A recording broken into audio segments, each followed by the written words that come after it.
We're at the sidelines of the startup Mahakumbh here, and I'm joined by Ms. Falguni Nayar of Nykaa. Thank you so much, ma'am, for taking the time out. I was at your keynote presentation, and what I found really interesting was the fact that you brought up how India's per capita expenditure is going up, and with that growth will also be going up. What will also be going up is Nykaa's basket category consumption, right? Could you elaborate a bit on that, because I found that trend very, very interesting. I think, we've been studying this for a while, and we do believe that beauty consumption, beauty and personal care consumption in the country is lower than where it should be, given our per capita income. And I think, in my opinion, it was due to lack of education. And Nykaa has been doing education at scale. And we talked about a few examples there about Nykaa Land, which was attended by 15,000 people who could experience, this is a mini Nykaa Land, but they could experience 80 brands like this in that space. And it was a 2-day event where we did that. We increasingly also do a lot of experiential, both online and offline. We are talking about the skincare routines. We are talking about the hair care routines. We are talking about the makeup routines that the consumer needs to follow. So we do believe that education is key to success in beauty and personal care consumption.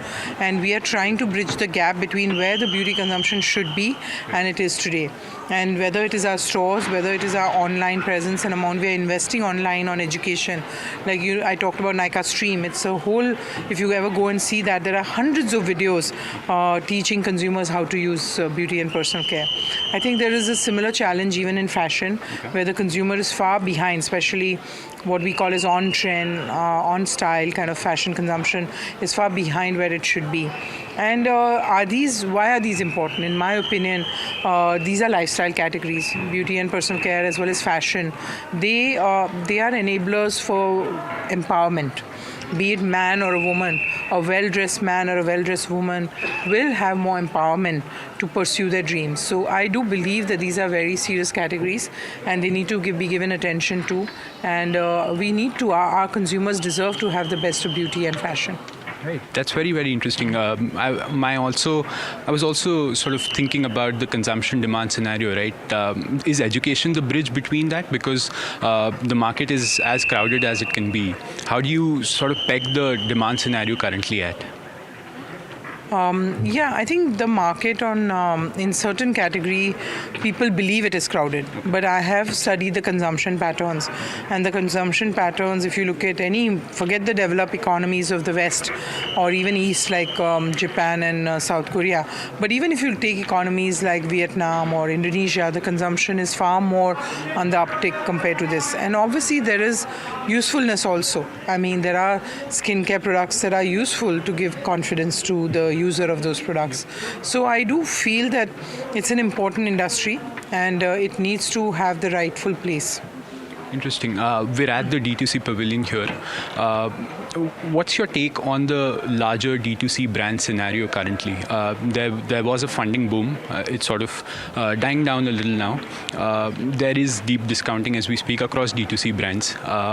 Do you see, what are the trends that you're seeing emerging from that sector? I think earlier consumer brands used to take years to be built and grow. They used to be patient. They used to work on solving consumer problems. They used to work on innovation.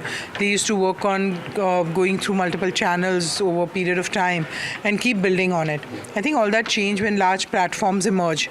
And many of the brands who would list on the platforms would get certain size and scale very quickly. And then everybody thought that was a game.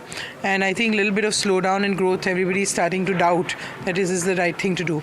I think it's not a time to self-doubt, but to believe in their vision for their brand and do a lot of research, do a lot of innovation to solve real consumer problems. And if you can do that and you build a brand in a more measured manner, I'm a big proponent of slow but sustainable growth.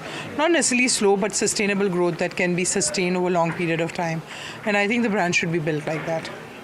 Interesting. Thank you. Thank you so much. Thank you.